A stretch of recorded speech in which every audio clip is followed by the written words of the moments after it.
എടാ നീ ചെന്നൈന്നാണോ വരുന്നേ? അല്ല, ഞാൻ നാട്ടിൽ നിന്ന് വരുന്നത്. എന്റെ വിസ വന്നായിരുന്നു. അപ്പൊ ഞാൻ പോവാണ് UK-ക്ക്. എന്ന്? നാളെ പോവും. ഇവിടെ നിന്നായിരിക്കോ പോകുന്നേ? അതെന്താന്ന് വെച്ചാ ഇവിടുന്ന് കുറച്ച് സാധനങ്ങൾ എടുക്കാനുണ്ടായിരുന്നു. അപ്പൊ ഇവിടുന്ന് പോവാന്ന് ചോദിച്ചു. നാളെ രാവിലെ 11:30 ഫ്ലൈറ്റ്. ഇവിടുന്ന് നേരെ ദുബായ്, അവിടുന്ന് നേരെ ലണ്ടൻ.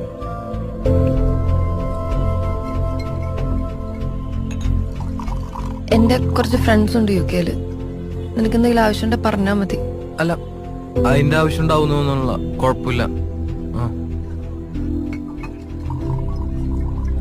ഞാൻ കുറച്ചു ദിവസം മുന്നേ നിന്നെ വിളിച്ചിട്ടുണ്ടായിരുന്നു, മെസ്സേജ് അയച്ചിട്ടുണ്ടായിരുന്നു. നീ രണ്ടിനും റെസ്പോണ്ട് ചെയ്തില്ല. റെസ്പോണ്ട് ചെയ്തിട്ട് എന്തിനാണ് അറിയുന്നു?